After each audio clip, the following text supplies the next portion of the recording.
Good Wednesday afternoon, everybody. I am Mac, and I am back with another video, as these are my Week 2 picks of the 2023-24 NFL season. As always, do me a favor, like, comment, subscribe, follow on Instagram, link in the box below.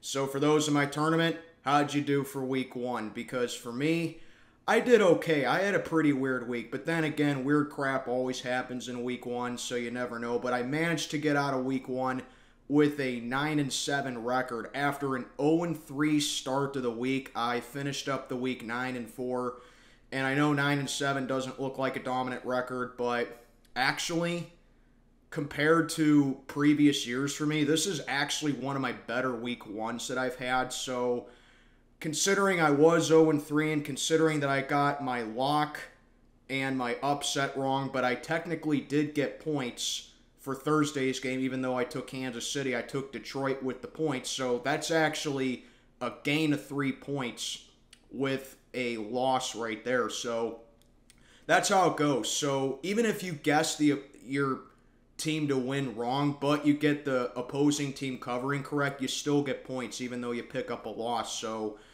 I'll take a 9-7 record, and I feel like eventually I'll hit my stride once I start to catch on who I think is a safe pick for the year and who I think to pick against as well. But I'll take a 9-7 week. So as always, let's just get this show on the road. There are a lot of tricky ones, in my opinion, for Week 2, and the spreads may change over the week as well. So this is just me recording as of Tuesday morning, and I may change some picks as well. So let's get on to it. These are my Week 2 picks of the 2023-24 NFL season. And kicking things off for Thursday night, we got the Minnesota Vikings and the Philadelphia Eagles in Philly, as the Vikings blew it at home to the Buccaneers. They are 0-1. Philly coming off a win over New England. They are 1-0, a hard-fought win over New England at that. And I'm just going to cut right to the chase right here. I am locking up the Eagles for this week for a couple of reasons. Number one, it's a primetime game, and if you guys can name me one team that Kirk Cousins has beaten in primetime, not named the Chicago Bears, you deserve a medal. Because the only time that I feel confident about Kirk Cousins in primetime is when he's playing the Bears. Number two, the game is in Philly, and the Eagles have had overwhelming home field advantage over the past couple of seasons, pretty much my entire life. And the Eagles, they just are one of them teams that when you play them at home, you better be on your 100% best effort to be facing those fans and to be facing that team in particular as of right now. And finally, number three, it's Kirk Cousins going up against a good team. I just, on top of him stinking up the joint more often than not in primetime, I also have zero confidence in him going up against good teams. And Philadelphia, whether they played poorly or not against the Patriots, that doesn't change the fact that they are a good team. So the Eagles, they are my lock of the week right here, right off the bat. I'm taking Philly all day Thursday night. Now for the Sunday slate of games. First up, we got a tricky one in my opinion. We got the Green Bay Packers heading on down to Atlanta to play the Falcons as, well, I really don't know what to make of the Packers. Jordan Love, for one thing, balled out, and he had a really good game against the Chicago Bears, but that's the thing. I don't know if I should label it as Jordan Love dominated, and if the Green Bay Packers have the best track record when it comes to transitioning quarterbacks in NFL history, or if I should just say, well, Jordan Love, had the beneficiary of playing the Bears, who have one of the worst defenses in the league. But regardless, the Packers dominated in Chicago once again, and they are 1-0. They just always beat the Bears, it seems like. And running game had a really solid game as well. Defense showed up as well with that pick six on Justin Fields. More on the Bears later. So yeah, Green Bay in every aspect dominated the Chicago Bears, and they are 1-0. Then you got the Atlanta Falcons. I took Carolina to beat them just because I wasn't sure who I should trust more. But Atlanta had a really good run game. B.J. Robinson did really well. Desmond Ridder, he did okay. Nothing amazing, but he did all right. And Atlanta's defense showed up as well. So I think this is going to be a good test for the Packers right here, especially for Jordan Love going up against, you know, a young Atlanta defense that wants to make a statement. And likewise for the Falcons, you know, they're going up against Jordan Love, who's looking to make a name for herself. And at the same time, you know, I should have had better judgment when it goes to first overall pick quarterbacks, because I believe the last time a first overall pick quarterback won their first start was all the way back in 2002, a.k.a. the first year that I started watching football.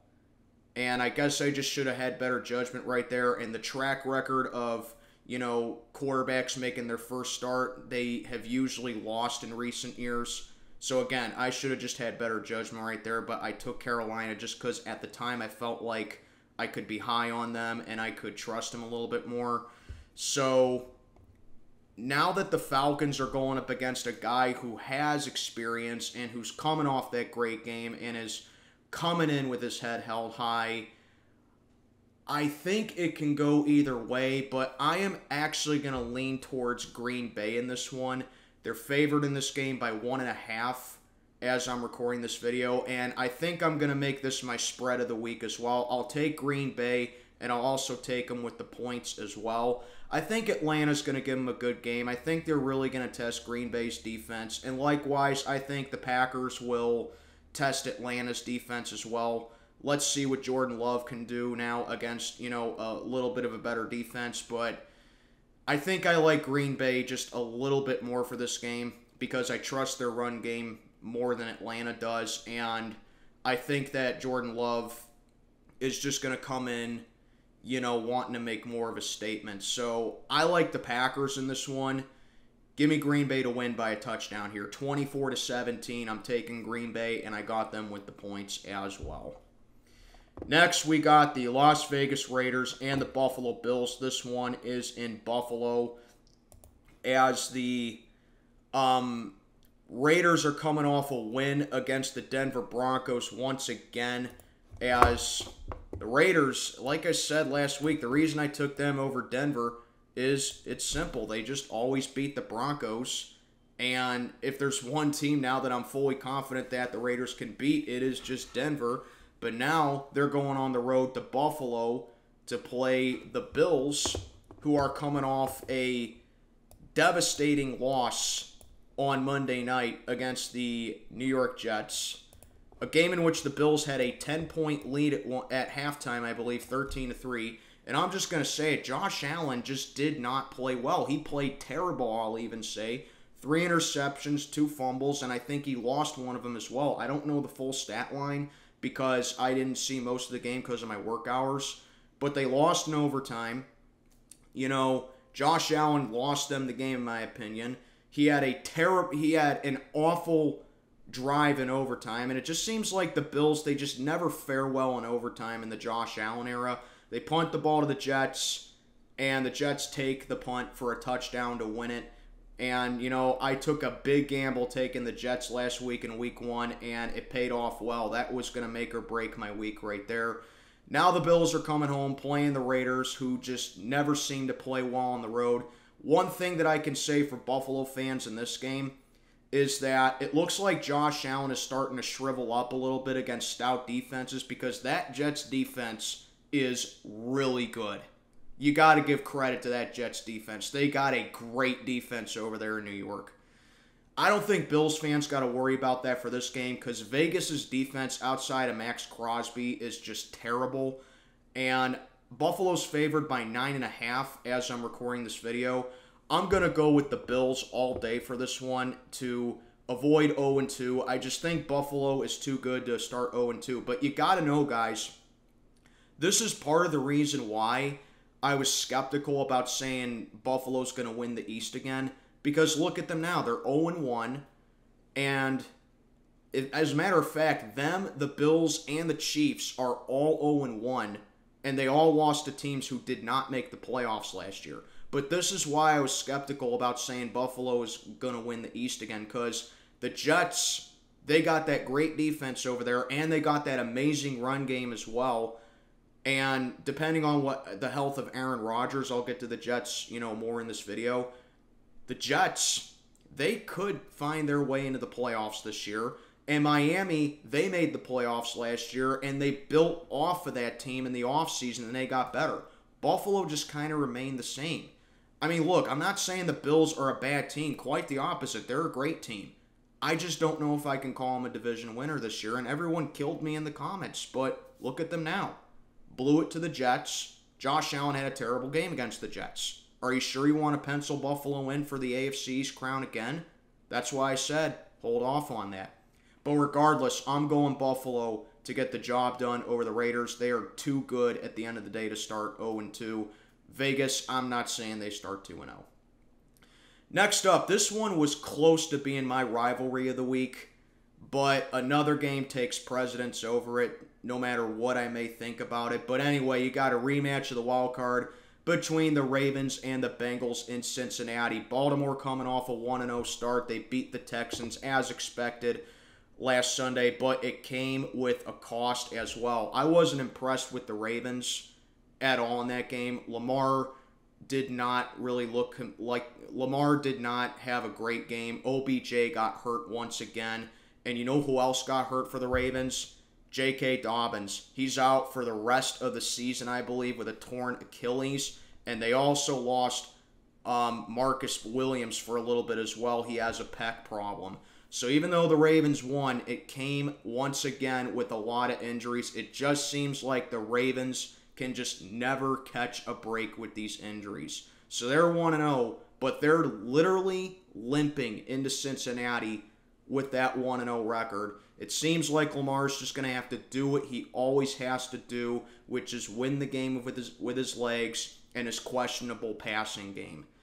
One thing I will give the Ravens credit for, Zay Flowers looks like a really good player so far. He had a great game against the Texans. So, you also got to know that, defenses can start to pick up on that, where, you're throwing you're having most of your targets to the guy who stood out the most. But at the same time, Zay Flowers is just a rookie, so there's not a whole lot of tape on him as well. So, I mean, that's good for the Ravens, but how long can they sustain it like that? So there's the Ravens. Then you got the Bengals. They're 0-1. They once again lose in Cleveland, but they didn't just lose in Cleveland. They got mollywopped by the Browns 24-3. Defense looked terrible in that game. Joe Burrow played awful in that one as well. Only 82 yards passing for Burrow, and he got benched in that game. I don't know if it's because he wasn't fully ready to go on to... if Zach Taylor didn't want to risk him getting hurt because he wasn't fully healthy. But the way I see it, if you're on the field playing, there's no excuse. You should be good to go. So apparently Burrow was good enough to go, but he played terrible. So I don't know what to make of it for the Bengals. They just looked awful against the Browns. But, the Bengals, they have started slow before. Last year they were 0-2. The year before, they were 1-1, and they lost badly to the Chicago Bears in 2021. So it's like, yeah, they start bad, but, now they return home. They're playing the Ravens. They have had good fortunes against the Ravens over the past couple of years. Like I said, this was close to being my rivalry of the week because it's a wild card rematch. So I think in order for either team to come out of this game with a win, because I'm going to keep a heavy eye on this one being a Steeler fan, I think the Ravens, I think Lamar really has to come in with the mindset of, I can do well against the Bengals because Lamar does have a good record in his career against Cincinnati, and Zay Flowers has to be heavily involved, and they really got to figure out a way to run the ball efficiently against the Bengals. They got to take advantage that Cincinnati's pass defense is weakened because it looks like the Bengals are really missing Jesse Bates and Von Bell for a little bit. But likewise for the Bengals, Joe Burrow's had good luck against the Ravens in his career. And now with Chase and Higgins not doing anything basically against the Browns, they got to take advantage of that weakened Ravens secondary now that Marcus Williams is going to miss some time. So it's kind of like these two teams are very similar, and also that the Ravens were literally just a lunge away at the goal line from beating the Bengals in the wild card with their backup quarterback. So that's another thing to consider. I was very unsure of who to go for this game, so I'm just going to do when in doubt, go with the home team. I'm going to go with the Cincinnati Bengals to snap out of it. I think they get back on track for this game. Another thing that I didn't mention about the Bengals, Joe Burrow got paid all that money, and sometimes when you get paid all that money to be the highest paid player in the league right now, it kind of gets to your head and it messes up your mentality a little bit. I think Joe Burrow is going to get back on track, and the Bengals are going to snap out of their funk here and get the job done over the Ravens. I think it's more so the Bengals avoid 0-2 than the Ravens start 2-0. Because, like I said, I wasn't impressed with the way the Ravens played last Sunday. I'm going to go Cincinnati on this one. Next, we got a pretty intriguing one as we got the Seahawks at the Lions in Detroit. Well, maybe I overestimated Seattle a little bit because they got destroyed at home by the Rams 30-13. And they got outscored by the Rams 23-0 in the second half of that game. And I locked up Seattle last week. So, what happened, Seattle? I mean, I don't know. Like, if Sean McVay got innovative with what he had as far as the weaponry goes, I just don't know. The point is, the Seahawks laid a big egg at home against the Rams. So, I don't know. It could be it's just one game. It could be that the Seahawks were just playing in over their heads a little bit. Maybe the Rams are better than I thought. I don't know. The point is, the Seahawks had a terrible game on a Sunday. But speaking of teams that really surprised me, and I mean in a good way this time, how about the Detroit Lions going into Arrowhead and pulling off the victory over the Kansas City Chiefs? And I don't want to hear this crap about, well, Travis Kelce missed the game because he was hurt. Guys, it's still Patrick Mahomes, okay? We heard this song and dance last year when Tyreek Hill wasn't with the Chiefs in his first full season down in Miami. It's still Patrick Mahomes. It's still Andy Reid. And the Chiefs led for a good chunk of that game, and they blew it. Chris Jones, I think, needed to be a factor in that game for Kansas City as well. And I think that they just gave him an extension as well, if I'm not mistaken. But how about the Lions, man? This is why I'm high on Detroit this year. Dan Campbell always has these boys playing. Dan Campbell is just a fighter. Everything that he did from the very start of the game, that touchdown drive that the Lions had in the first quarter, they ate up over half the quarter, basically drove the length of a football field. That fake punt they had in the first quarter when they converted on fourth down, gutsy call, but aggressive. That's what I like to see in a head coach, being aggressive right there.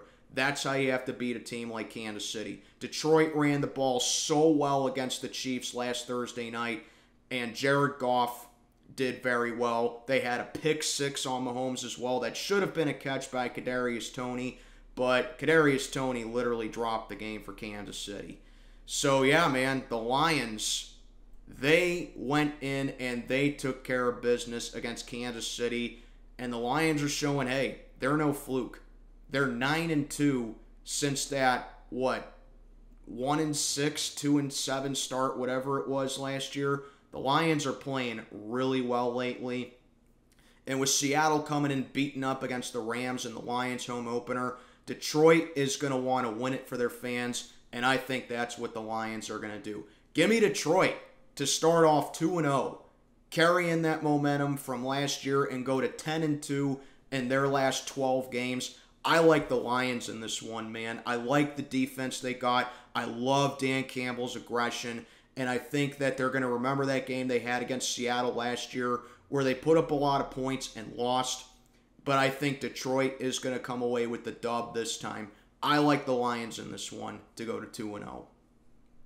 Next, we got the Chargers going to Nashville to play the Tennessee Titans.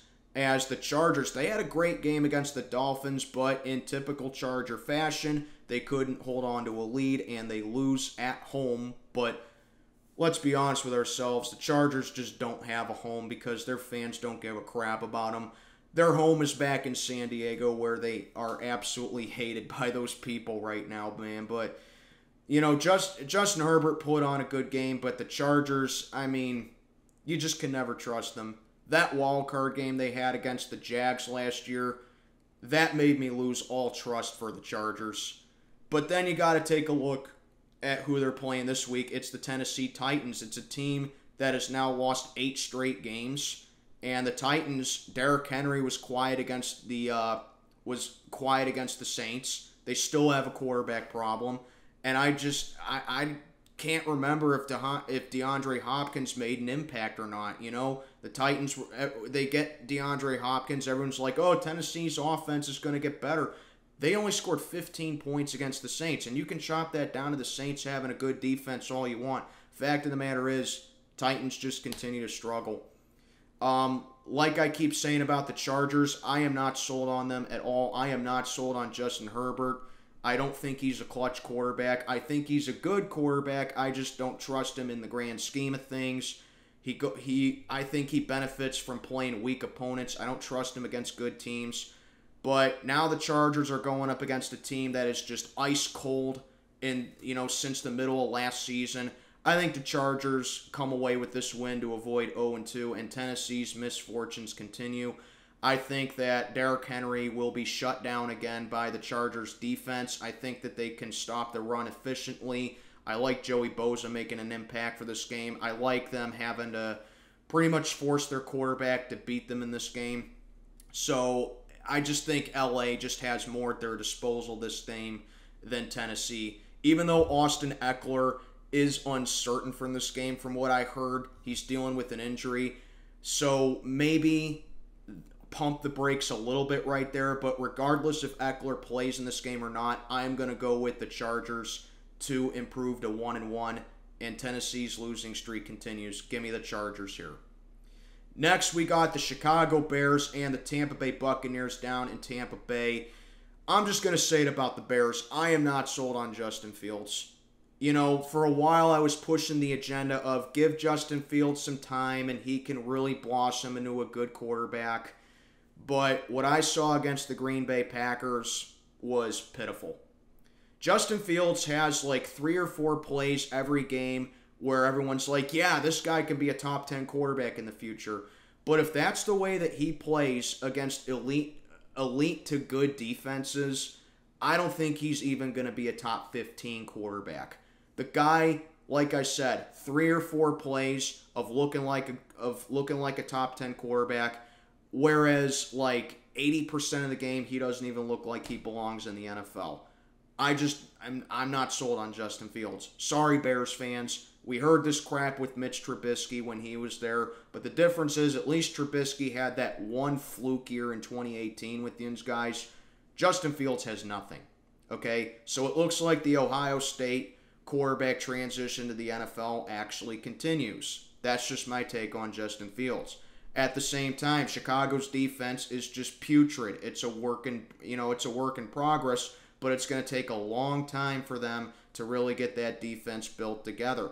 Bears can just never have an in-sync team when it all comes together. Even that 2018 team, they had talent on offense, but it was mainly the defense in 2018 that guided them to that 12-win season where they lost in the playoffs. The Bears are just never in sync at the same time, and I don't know, I guess I just drank the Kool-Aid with them a little bit, saying that, yeah, they can finally beat the Packers. No, Green Bay just always owns them.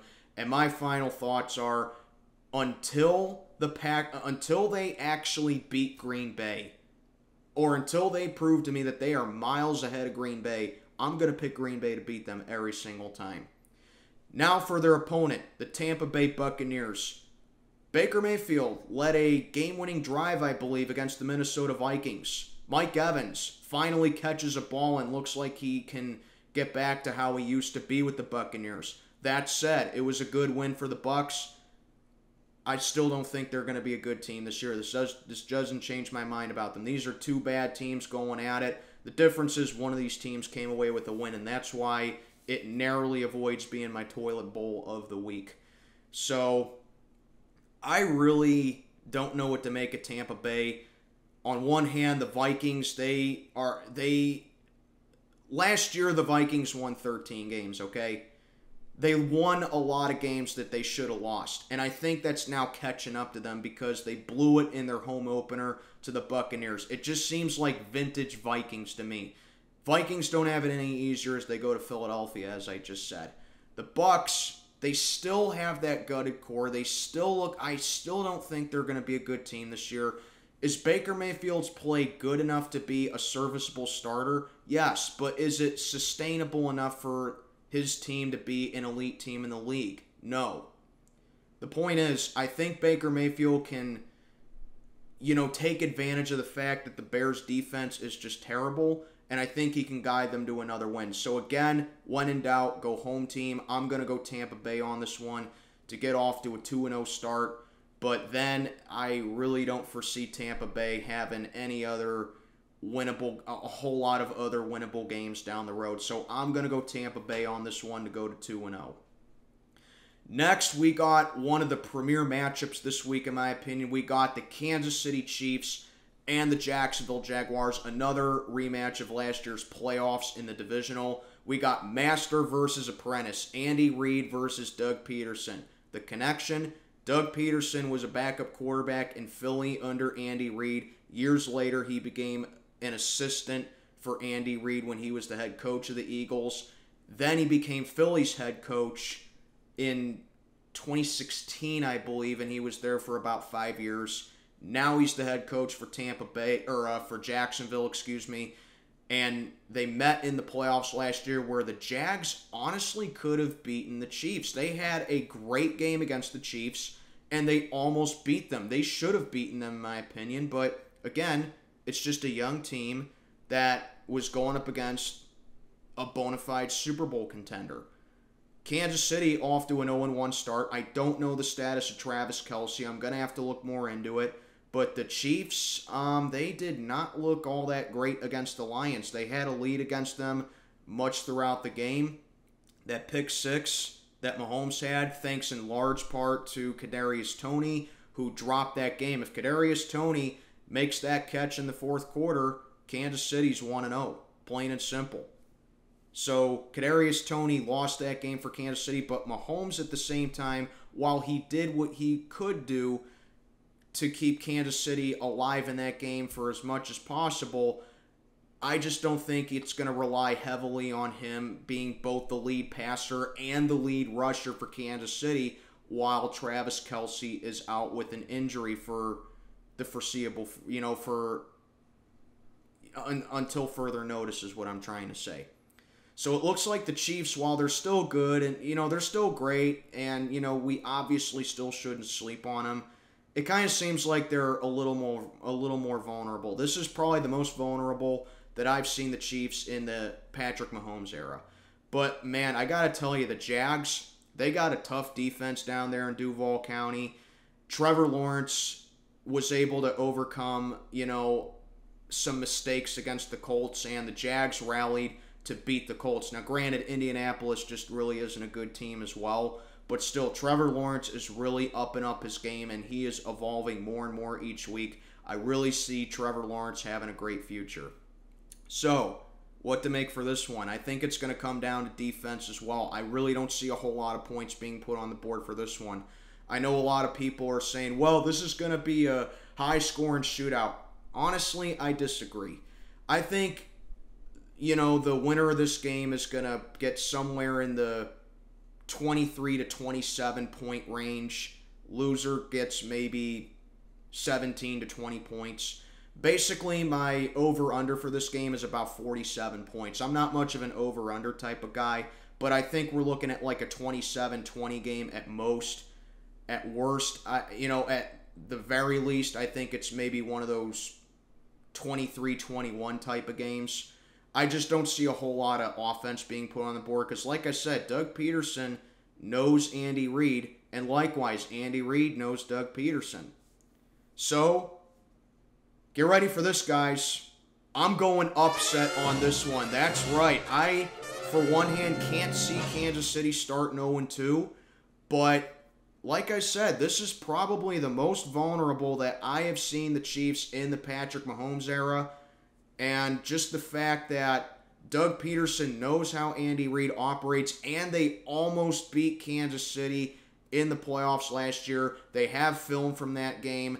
Doug Peterson is really going to, rally the troops together to get that dub. He's going to have that in the mindset of his head, or at the back of his head, excuse me, I'm sorry. I just think that's the X factor for this game right here, man. I think this is going to be a great game. I want to see if I can somehow get my hands on this game. I definitely will. But yeah, man, I just think Jacksonville has what it takes to beat Kansas City. I really do. I like the Jags in the upset here, man. I'm going bold. Give me the Jags to upset the Kansas City Chiefs here and improve to 2-0, dropping the defending champs to 0-2. Wow. So yeah, Jacksonville for the upset here. Next, we got my original toilet bowl of the week, but that got bumped down to another game that I'll be getting into in a little bit. We got an AFC South matchup between the Indianapolis Colts and the Houston Texans.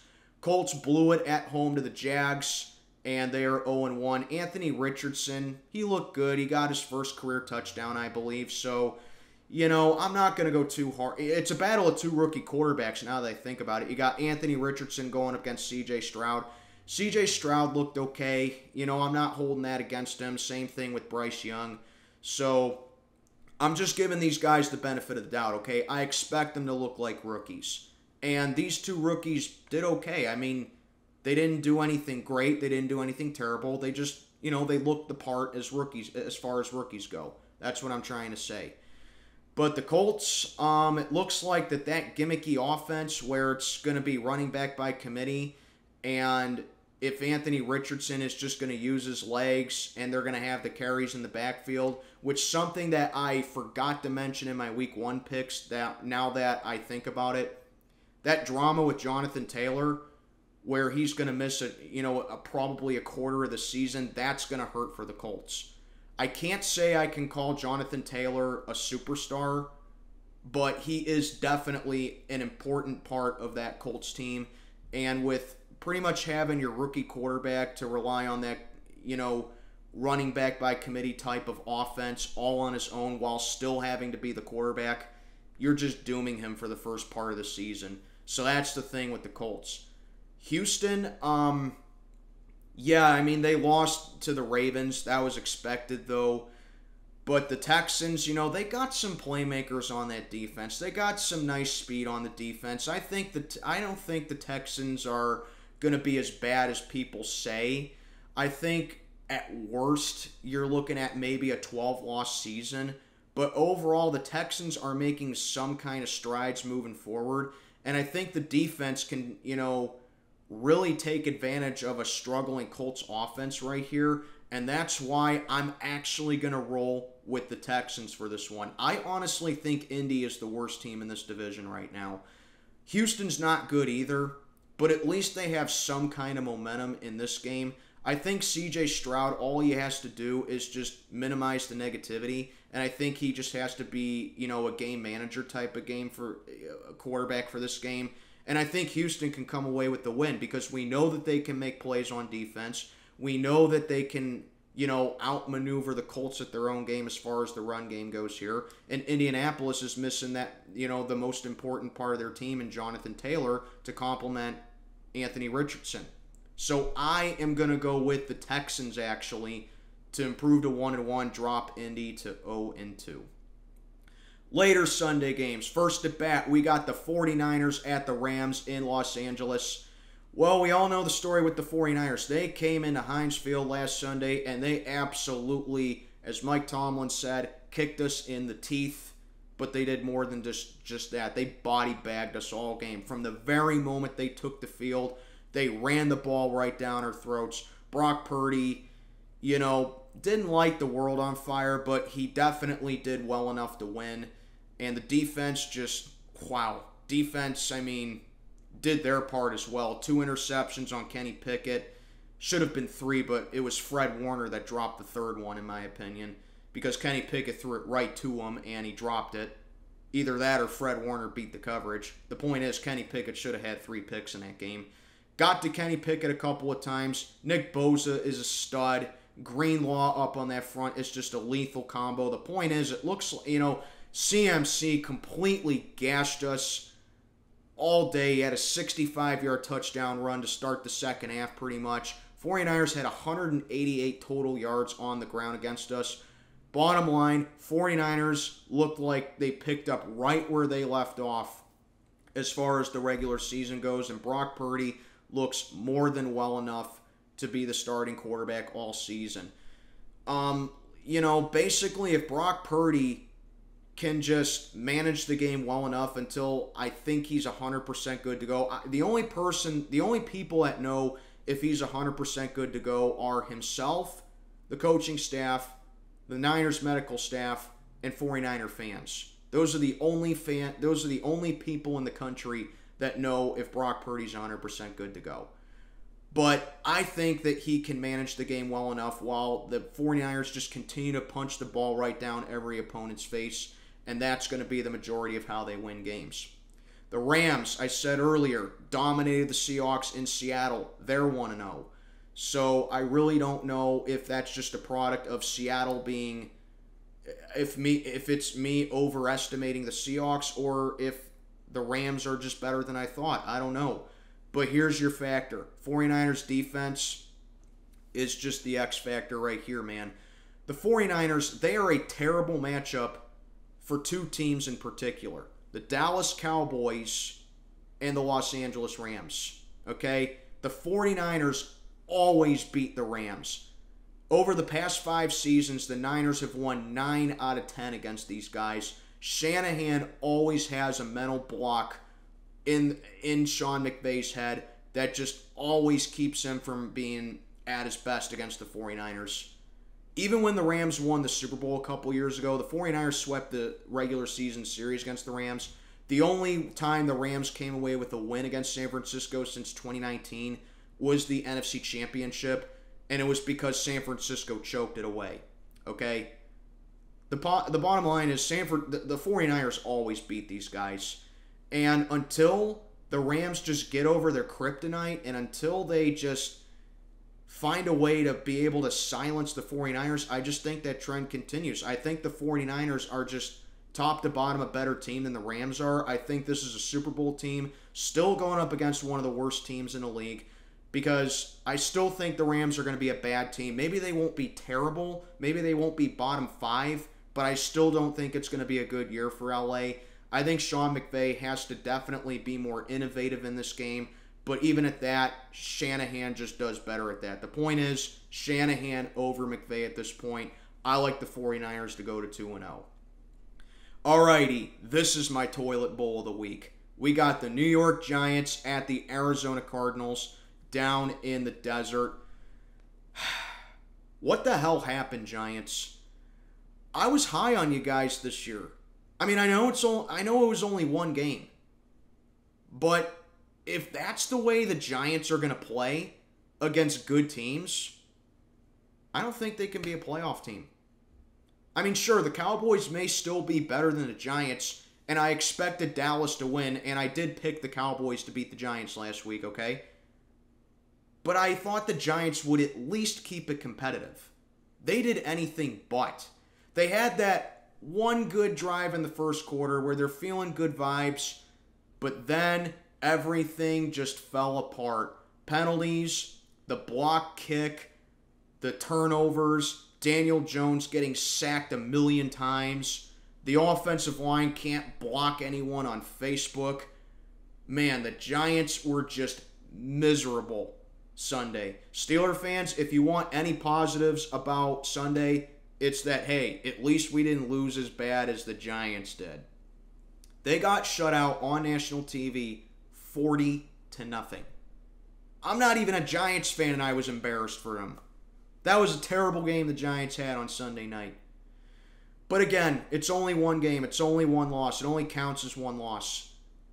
The opponent they play in week 2 is still, in my opinion, the worst team in the NFL in the Arizona Cardinals, which I got to say, Cardinal fans, look, I'm rooting for Josh Dobbs, okay? I know Josh Dobbs. We drafted him in in my opinion, Big Ben's last prime year. He never stood a chance over here because, like I said, it was probably Big Ben's final year in his prime with us. I feel bad for Josh Dobbs. I really do. He never stood a chance in Pittsburgh.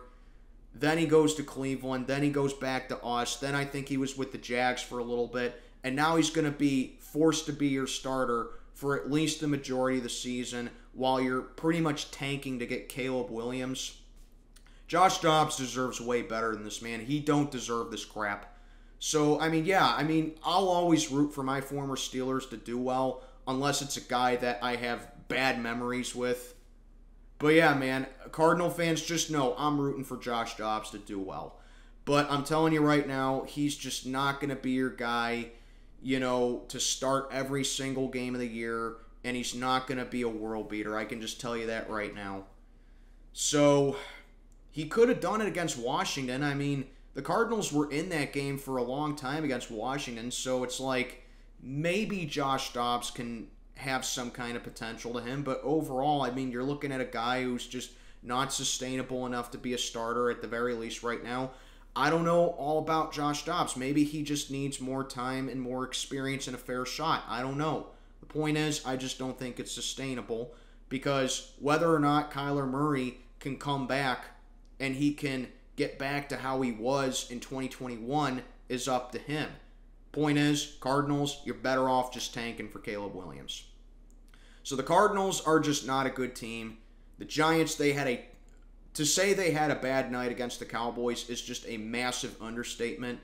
Still, I think the Giants are just better than the Cardinals here, and I think that this is a game the Giants should absolutely win. I'm going to go with the Giants on this one to avoid 0-2, get themselves together. I trust Dable to rally the troops together and to get back on track for this one. This is a game the Giants should win. If the Giants lose this game, oh boy, Giants, you are in deep trouble. I'm going to go with the Giants on this one just because I can't see the Cardinals winning a whole lot of games this year. Give me the Giants. This was probably the hardest one for me to pick this week. We got the New York Jets and the Dallas Cowboys down in Dallas. And I'm just going to say it right off the bat. If Aaron Rodgers was healthy for this game, I would absolutely take the Jets for a couple of reasons. Number one, the Jets defense is incredible.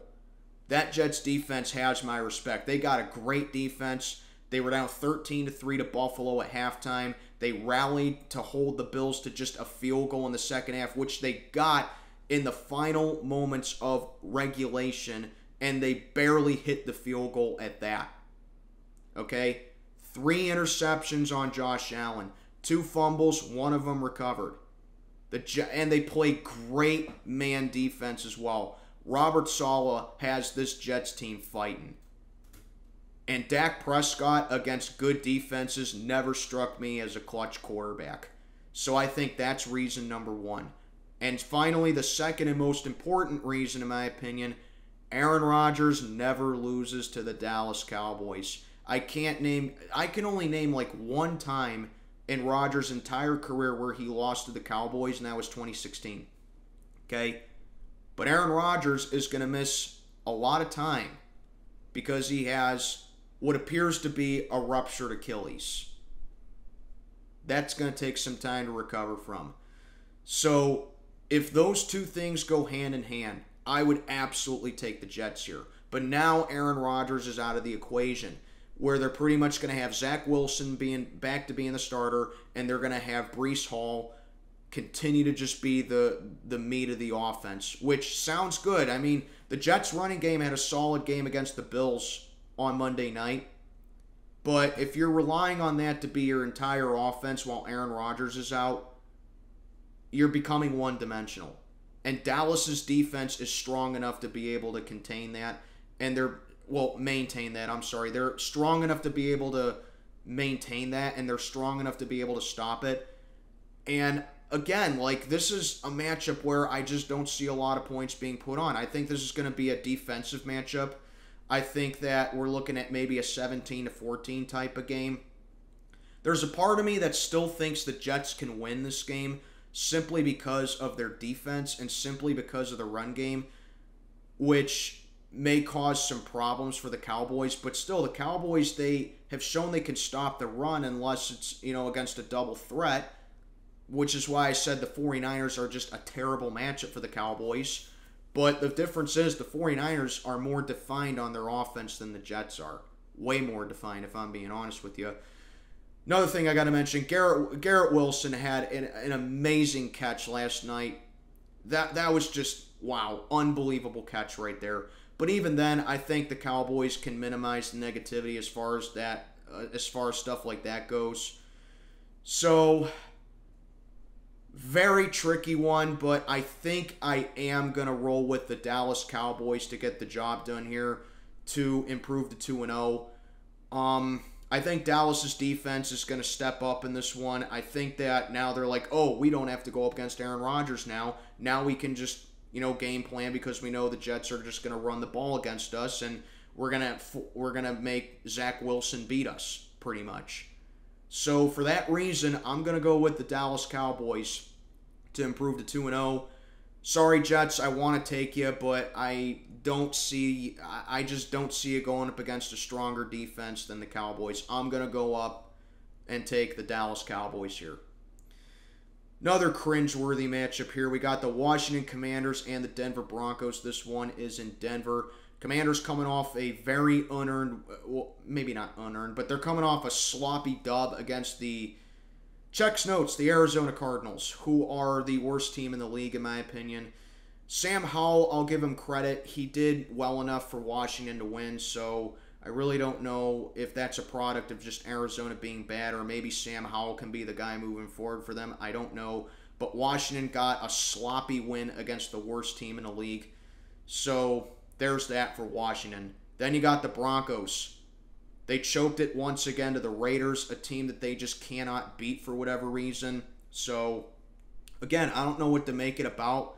Maybe the Broncos are headed in the right direction. I don't know. Maybe Sean Payton is the guy moving forward for them, but it just seems like the Raiders, they always get the best of the Broncos. So, I'm kind of torn right here, man. So, I will say the Broncos did look a little bit better and more competent with Sean Payton as the head coach now that Nathaniel Hackett's gone. So I'll give Denver the benefit of the doubt and say that, yeah, I forgot how important a head coach is and that Sean Payton can be the guy.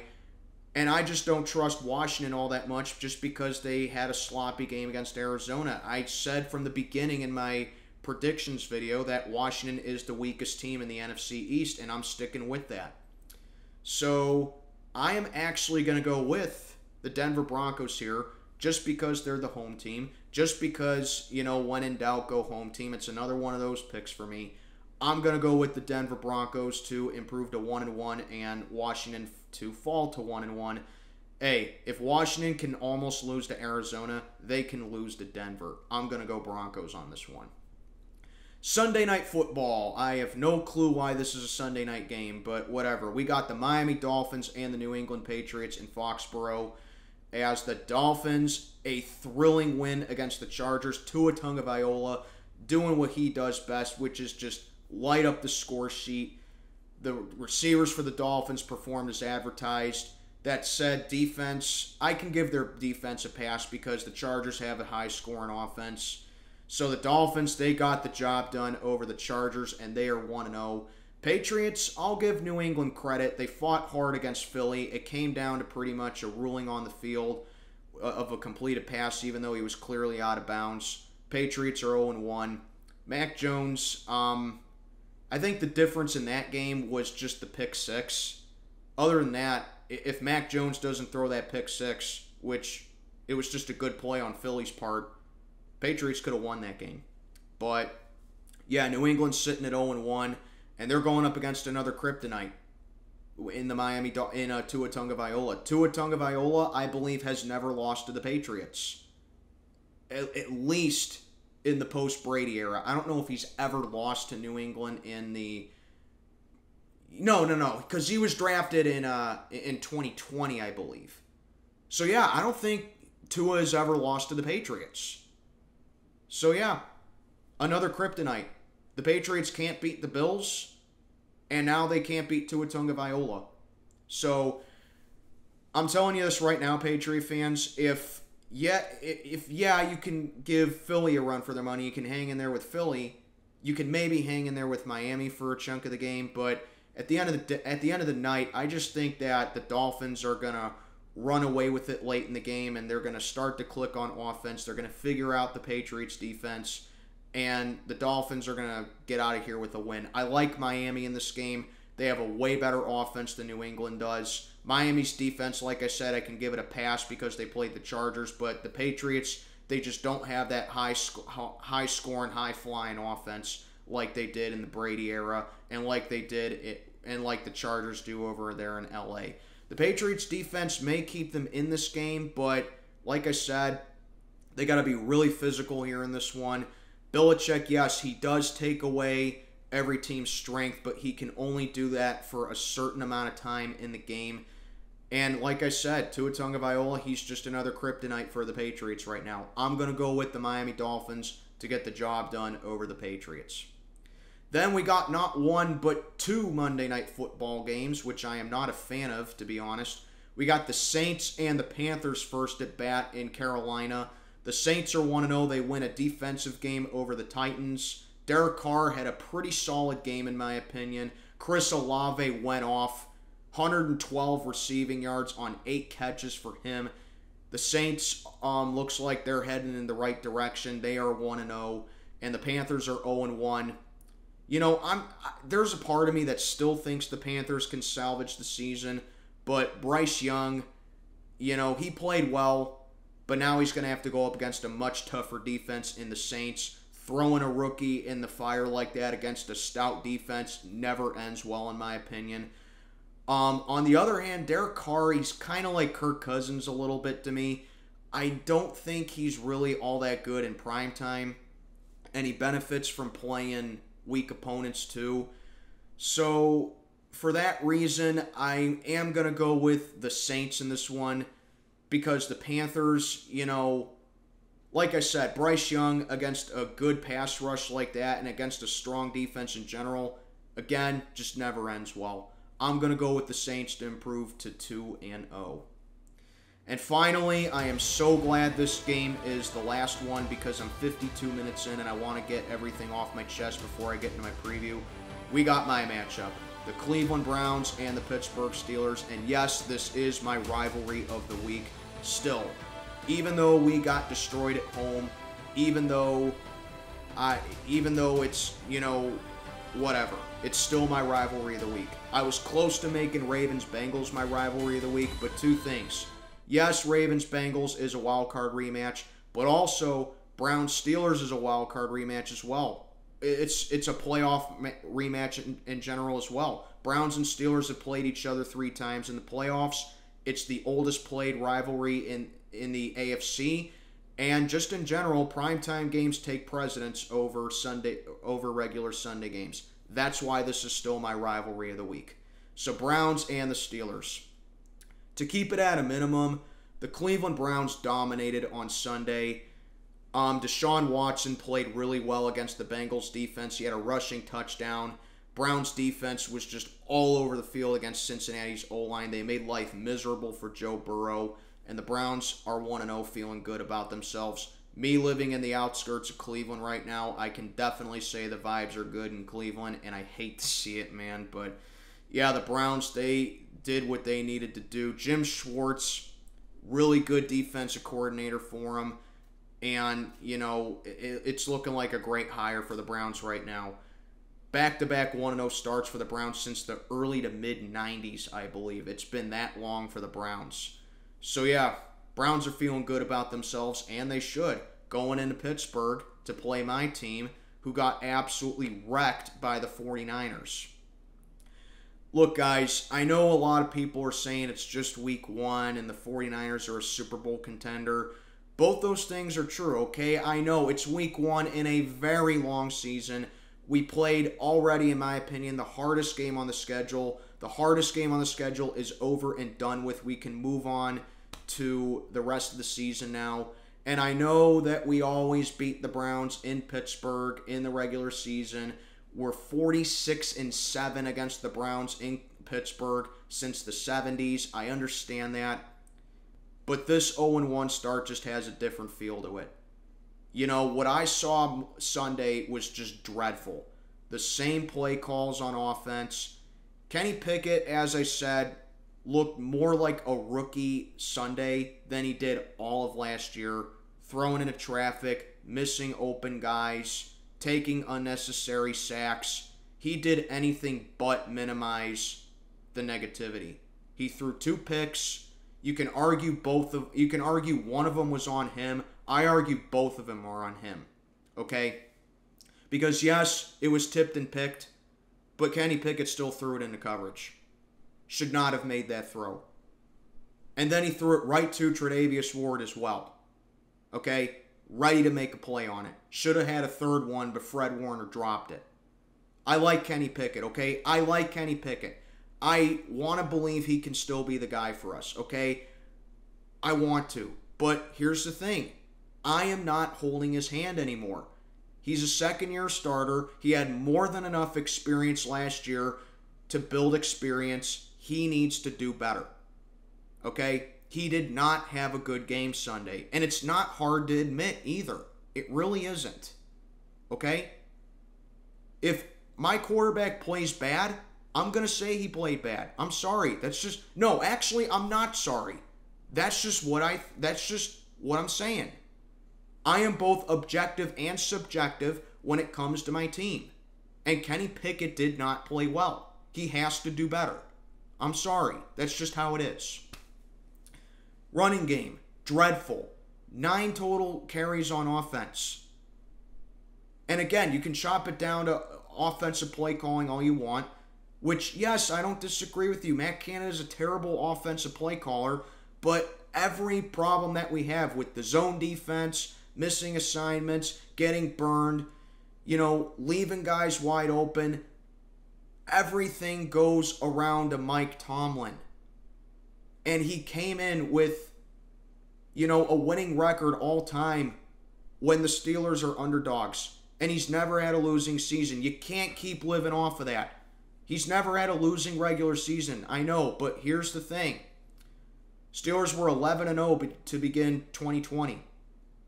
You want to know what the Steelers' record is since that 11-0 start? 19 wins, 23 losses, and a tie, counting the playoffs. So Mike Tomlin has actually been losing more recently than he's been winning, despite not actually having a losing record. In short, we have become mid. You can call us Midsburg if you want, because that's what we've settled for, and we should not be settling for that. Okay? You can get away with zone defense against bad teams. You can get away with missed assignments against bad teams. You can get away with the way Kenny Pickett played against bad teams. You play a team like San Francisco, you can get away with only having 9 carries on offense and Kenny Pickett getting sacked 1,000,000 times. You can get away with that against teams like Houston. You can get away with that against teams like Arizona, maybe Washington, maybe Chicago. You can get away with that against teams like that. You do that against a team like San Francisco. You do that a team against like Buffalo. I'll even throw the Jets up there right now. The Ravens, the Bengals, you get it. You do that against elite to good teams, they will make you pay every time. Okay? I know we've started worse. I've seen it. We've started worse before. But like I said, all those years, we had Big Ben as the quarterback. We are now in year 2 of not having Big Ben as our quarterback.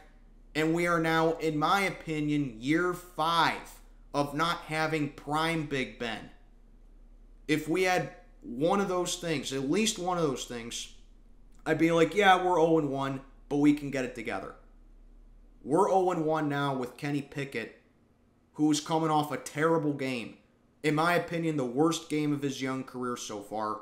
It's a different kind of a feel to 0-1. And if we drop this game and go to 0-2, if the Bengals do beat the Ravens, my pick on that holds up. And if the Bengals do beat the Ravens, guess what, Steeler fans? We are in sole possession for last place in the AFC North, and I don't know if we can get out of it.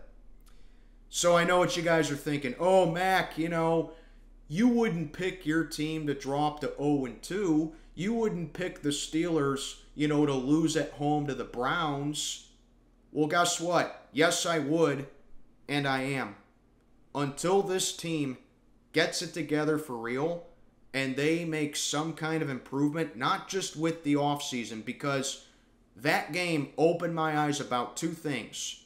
Number one, you can make all the improvements you want in the offseason. If it doesn't translate on the field, it's useless. And number two, it's that this team, Mike Tomlin's teams, just cannot go up against elite competition until they actually settle and until Mike Tomlin really gets this team prepped up for elite competition. And I know like I said, I know Steeler fans are all about the stats. We dominate the Browns in Pittsburgh. Oh, we're 46-7 against the Browns in Pittsburgh since the merger. Oh, the Browns haven't won a regular season game in Pittsburgh since 2003. Oh, the last time the Steelers lost a regularly scheduled Monday night game at home was back in 1992. And I say regularly scheduled because we did lose a Monday night game in 2020 at home, but that was to Washington, and it was originally a Sunday game that got pushed back to a Monday game because of COVID. So that's why I said regularly scheduled Monday night game. Those are all true, but this is just a different feel, like I said. So yes, guys, sorry I have to do it. I'm taking the Cleveland Browns to drop us to 0-2. The Browns, this is the least confident in my 21 years of being a fan. This is the least confident I've ever felt about the Steelers going up against the Browns. So there you have it right there. And that'll conclude my Week 2 picks of the 2023-24 NFL season, 62 minutes in. So if you stay through the whole thing, that's props. And if you didn't, oh well, I don't care. But anyway, let me know what you think down in the comments below. Good luck to everyone in the tournament once again. This is Mac checking on out for the day. Have a good one, everybody.